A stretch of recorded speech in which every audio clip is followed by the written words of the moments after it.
আসসালামু আলাইকুম ওয়া রাহমাতুল্লাহি ওয়া বারাকাতুহু। নাহমাদু ওয়া নুসাল্লি আলা রাসূলিহিল কারীম, আম্মা বাদ। দূরে কাছে দেশি বিদেশি যে যেখান থেকে জাফর আহমদ ইসলামিক টিভির প্রোগ্রামগুলো দেখছেন, অনুষ্ঠানগুলো দেখছেন, আল্লাহ সুবহানাহু ওয়া তাআলা আপনাদের সবাইকে ভালো রাখেন, সুস্থ রাখেন, হায়াতের মধ্যে বরকত দান করেন, এই দোয়া কামনা করে আজকের আলোচনা শুরু করছি। সম্মানিত সুধী, আজকে আমাদের আলোচনার বিষয়বস্তু হলো উমরে কাজা নামাজ সংক্রান্ত বিষয়ে।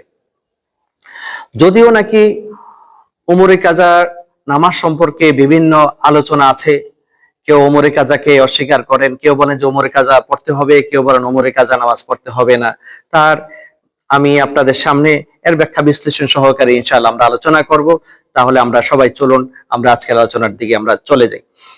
উমরে কাজা সম্পর্কে দুটি মত পাওয়া যায়। এর মধ্যে একটি মত হলো, তিনারা বলেন যে উমরে কাজা নামাজ আদায় করতে হবে না, কারণ ইসলামী শরিয়ার মধ্যে উমরে কাজা সংক্রান্ত বিষয়ে কোনো আলোচনা আসেনি এবং হাদিসের মধ্যেও আল্লাহ রাসূল সাল্লাল্লাহু আলাইহি ওয়াসাল্লাম উমরে কাজা সম্পর্কে কোনো কথা বলে যাননি। আর তিনাদের কথা হলো যে আরেকটি হাদিসের দলিল দেন যে যে রাসূল করিম সাল্লাল্লাহু আলাইহি ওয়াসাল্লাম ইরশাদ করেছেন, মান তারাকা সলাহ ফাকাদ কাফার, যে ব্যক্তি সালাত আদায় করলো না সে কাফের হয়ে গেল। অতএব কোনো ব্যক্তি যদি কাফের হয়ে যায়, কাফের হয়ে যাওয়ার পরে সে যদি নামাজ আদায় করতে চায়, তাহলে তো তার অটোমেটিকলি পিছনে যে ফেলে আসা যে নামাজগুলো আছে এগুলিতে তার আদায় করার জন্য ইসলামী শরিয়া তাকে বলে নাই। কারণ একজন মানুষ আজকে যদি কালেমা পড়ে, সে যদি আজকে যদি কালেমা পড়ে, তাহলে তো তার জীবদ্দশায় সে ছিল অমুসলিম, সে এখন মুসলমান হয়েছে, তাহলে তার পিছনে ফেলে আসা যত নামাজ আছে কোনো নামাজে তাকে আদায় করতে হবে না। আজকের থেকে সে নতুন মুসলমান হলো, আজকের থেকে তার নামাজ তার উপর ফরজ হয়ে গেল। ঠিক তেমনি ভাবে তিনারা বলতেছেন যে যে একজন মানুষ নামাজ যদি না পড়ে, তাহলে তো তার কোন ইমানই থাকে না, সে তো সে তো কাফের হয়ে যায়। আর এখন যদি সে যদি নামাজ পড়তে চায়, তাহলে সে তো মুসলমান হইলো মাত্র। এই মুসলমান হওয়ার ফলে তার পিছনে ফেলে আসা যত নামাজগুলো আছে সকল নামাজগুলো বাতিল হয়ে গেছে, অর্থাৎ এগুলি তার জন্য মাফ হয়ে গেছে। আল্লাহ তাআলা এই জন্য তাকে পাকড়াও করবেন না। এটা হলো তিনাদের দলিল। আর যারা বলেন ওমরে কাজা নামাজ আদায় করতে হবে, তিনাদের দলিল হলো যে যে আসলে হাদিসের মধ্যে ওমর শব্দ অর্থ হলো বয়স, পিছনে ফেলে আসা যে যে একটা বয়সের কারণে শয়তানের ধোঁকায় পড়ে মানুষ যদি নামাজ আদায় না করে, যেটাকে বলা হয় যে তখন সে কি করবে, যে ধোঁকায় পড়ে যে মানুষ যে নামাজ আদায় করলো না, এটা হলো মানুষ নামাজকে অস্বীকার করে, সে নামাজকে ছেড়ে দেয়নি। যে একজন মানুষ মুসলিম, সে নামাজটাকে সে আদায় করতে হবে এটা তার জানা আছে, কিন্তু শয়তানের ধোঁকায় পড়ে সে নামাজ আদায় করে নাই। এইভাবে নামাজ না আদায় করার ফলে তার পিছনে অনেক নামাজ কাজা হয়ে গেছে। তো অনেক নামাজ তার বয়সের মধ্যে কাজা হয়ে যাওয়ার ফলে এখন তাকে তো আল্লাহ তাআলা তো তাকে ক্ষমা করবেন না। কারণ হাদিসের মধ্যে স্পষ্টভাবে উল্লেখ আছে যে কোনো ব্যক্তি যদি সালাতের কথাকে ভুলে যায়, তখন সে কি করবে, তার স্মরণ আসা মাত্রই সে কি করবে, সঙ্গে সঙ্গে আদায় করে ফেলবে। তো এই জায়গার ভিতরে এখন যদি বলা হয় যে তার পিছনে ফেলে আসা তার সমস্ত নামাজগুলো তার মাফ হয়ে গেছে, এই ব্যক্তি কাফের হয়ে গেছে, এই ব্যক্তি তো কাফের হতে পারে না। কারণ হাদিসের মধ্যে এসেছে যে কাফের শব্দটা বলা হয়েছে কখন, যদি কোনো ব্যক্তি নামাজকে অস্বীকার করে, যদি কোনো ব্যক্তি নামাজকে অস্বীকার করে তাহলে ওই ব্যক্তি কাফের। আর যে ব্যক্তি যে নামাজকে অস্বীকার করে নাই, কিন্তু সে শয়তানের ধোঁকায় পড়ে সে নামাজ আদায় করে নাই, শয়তানের ধোঁকায় পড়ে নামাজ আদায় করে নাই, তাহলে এই ব্যক্তিকে তো কাফের বলা যাবে না। তো একজন মুসলিম সে শয়তানের ধোঁকার মধ্যে পড়ে যদি সে যদি নামাজ যদি আদায় না করে, তাহলে সেই জন্য আল্লাহর কাছে সে দায়ী থাকবে, সে আল্লাহ পাকের আদালতে সে অপরাধী হিসেবে সাব্যস্ত হবে। কিন্তু এর অর্থ এটা নয় যে তার জীবন থেকে তার যে ওমরি কাজাটা আছে এটা সাকেত হয়ে যাবে। হাদিসের মধ্যে হ্যাঁ ওমর শব্দটা উল্লেখ নেই, এটা ঠিক আছে। এখন ওমর শব্দ যদি আপনি যদি বাদ দিয়ে দেন, তাহলে তো তাকে তো এই নামাজটা তো কমসে কম কাজা করতে হবে। এটাই হলো যে তারা বলেন যে নামাজ আদায় করতে হবে, পিছনে ফেলে আসা যত নামাজ আছে কোন নামাজকে ছেড়ে দেওয়া যাবে না। এখন যে তিনারা যে দলিল দিতেছেন যে নামাজ না আদায় করা যাবে না, না এই কথাটা সঠিক নয়। নামাজ আদায় করতেই হবে।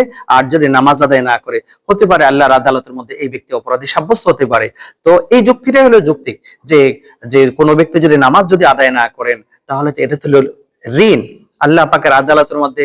হতে পারে আল্লাহ তাআলা তাকে যদি পাকড়াও করে ওই সময় জিজ্ঞাসা করে, তাহলে তো তার কোনো উত্তর থাকবে না।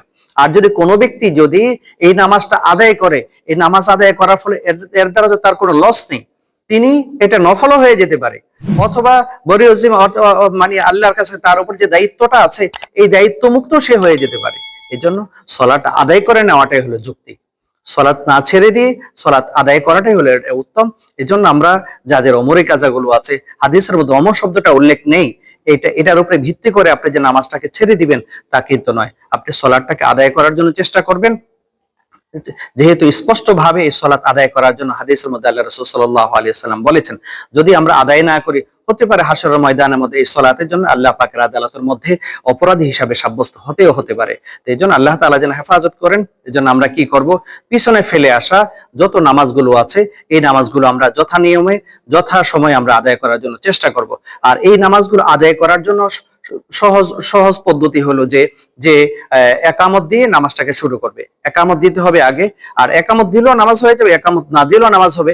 আপনি শুধু খালি নিয়ত করবেন, আমার জীবনের সর্বপ্রথম ফজরের 2 রাকাত কাজা নামাজ আদায় করতেছে, আল্লাহু আকবার। আর জোহরের সময় যে আমার জীবনের সর্বপ্রথম জোহরের 4 রাকাত কাজা নামাজ আদায় করতেছি, আর আমার জীবনের সর্বপ্রথম যে আসরের 4 রাকাত কাজা নামাজ, আমার জীবনের সর্বপ্রথম মাগরিবের 3 রাকাত, আমার জীবনের সর্বপ্রথম এশার 4 রাকাত, আমার জীবনের সর্বপ্রথম এশার 3 রাকাত বিতির। এইভাবে যদি আমরা নিয়ত করি, তখন পিছনে ফেলে আসা উমরি কাজা নামাজগুলো, আপনি ফজর নামাজ যে জীবনের প্রথম বলছেন যে প্রথম যে নামাজটা আছে এই নামাজটা আপনার আদায় হয়ে গেল, তখন পরবর্তী সিরিয়ালের মধ্যে এরপরে যে নামাজটা আছে এটা অটোমেটিক চলে আসবে, এইভাবে ধারাবাহিকভাবে আসবে। আর এই নামাজটা আপনি কতদিন পর্যন্ত পড়বেন?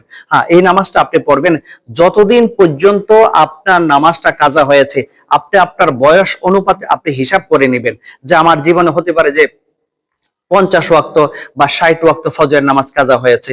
এখন আপনি এই 60 ওয়াক্ত আপনি হিসাব করে করে অথবা ধারণা করে করে আপনি আদায় করার জন্য চেষ্টা করবেন। আর যখন আদায় করতে করতে একসময় আপনার যদি মনে করেন যে না, আমার জীবনের যে কাজা নামাজগুলো ছিল এগুলি আদায় হয়ে গেছে, তখন আপনি প্রয়োজনে ওই সময় থেকে বন্ধ করে দিতে পারেন। তো এইভাবে আমরা আমাদের পিছনে ফেলে আসা উমরি কাজা নামাজগুলো আমরা সবাই আদায় করার জন্য চেষ্টা করব। কখনো উমরি কাজা নামাজ আমরা ছেড়ে দিব না। যদিও নাকি উমরি কাজা আদায় করতে হবে না অনেকে বলে থাকেন, তিনাদের যে মত আছে দলিল দিয়ে থাকেন। আর যিনারা বলেন যে যে ওমরে কাজা নামাজ আদায় করতে হবে, তিনাদের কাছেও সহিহ দলিল আছে, মুসলিম শরীফের মধ্যে হাদিস আছে, বুখারী শরীফের মধ্যে হাদিস রয়েছে। অতএব আমরা কি করব, ওমরে কাজা নামাজগুলো আমরা আদায় করার জন্য চেষ্টা করব। যেহেতু বুখারী শরীফের মধ্যে আল্লাহ রাসূল সাল্লাল্লাহু আলাইহি ওয়াসাল্লামকে জিজ্ঞাসা করা হয়েছিল যে কোন ব্যক্তি যদি নামাজের কথাকে ভুলে যায় অথবা ঘুমিয়ে পড়ে তখন তিনি কিভাবে নামাজ আদায় করবেন।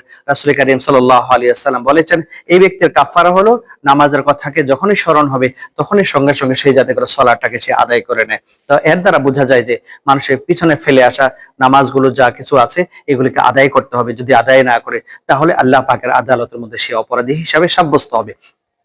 আল্লাহ তাআলা আমাদের সবাইকে আমাদের যে মাসালাগুলো নিয়ে আমরা আলোচনা করলাম ওমরে কাজা সংক্রান্ত বিষয়, আমরা স্মরণ রেখে সবাই যাতে করে চলতে পারি সে তৌফিক দান করেন।